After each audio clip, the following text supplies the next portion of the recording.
इस video को लाइक करें, हमारे चैनल को सब्सक्राइब कर बेल आइकन जरूर प्रेस करें हमारी न्यू वीडियो सबसे पहले देखने के लिए।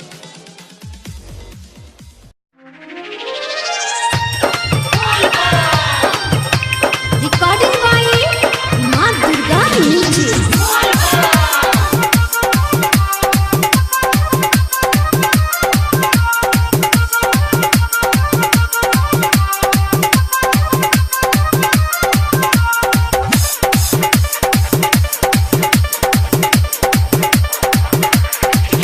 भोला गोरखी के संग ये लो,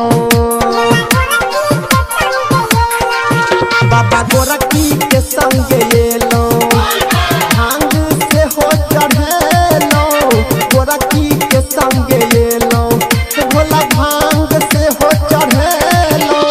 भेलै कौन गलती हमरा संग, भेलै कौन गलती यो भोला, रूबी के दोसर से शादी करेलो, गोरखी के संग ये लो, भांग अभी अपने आप सब सुन रहल छी मैथिली स्टार म्यूजिक के।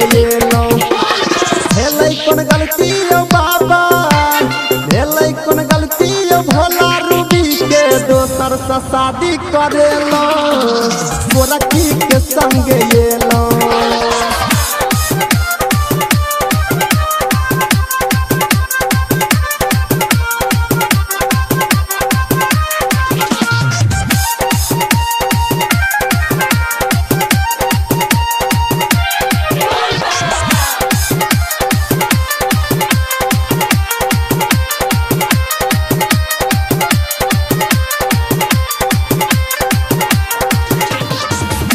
कसुतलो में वो जागा बैया, कोना कहू भोला या दिया बैया,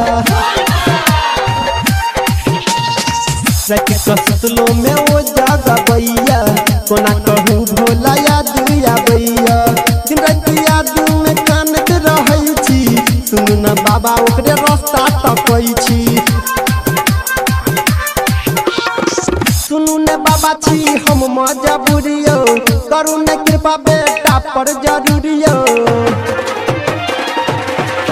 बाबा गोरखी के संग ये लो, जलवा से हो चढ़ेलो, भेलै जे कौन गलती भोला, भेलै जे कौन गलती, रूबी के शादी दोसर से करेलो, गोरखी के संग ये लो।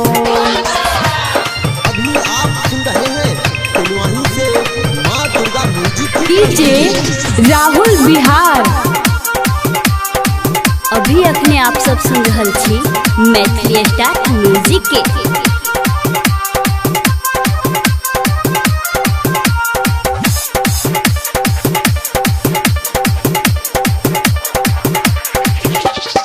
रही कुमारे तो सपना देखलकै, जेबै हम देव घर क्रिया खियलकै। हाँ रही कुमारे तो सपना देखलकै, जेबै हम देव घर क्रिया खियलकै। झूठो के बात में हमरा फंसलकै, आशीष देवेंद्र से शादी रचलकै। भगेल गायक अनिल मजबूरियो, छोड़ के चल गेलै रूबी हमरा दूरियो। बाबा गोरखी के संग ये लो, अंगिया से हो चढ़ेलो, भेलै कौन गलती भोला, भेलै कौन गलती, रूबी के शादी दोसर से करेलो, बाबा गोरखी के संग ये लो, भांग धतूर चढ़ेलो, बाबा गोरखी के संग ये लो, भंगिया धतूर चढ़ेलो। भेलै जे कौन गलती भोला, भेलै जे कौन गलती, रूबी के शादी दोसर से करेलो, बाबा गोरखी के संग ये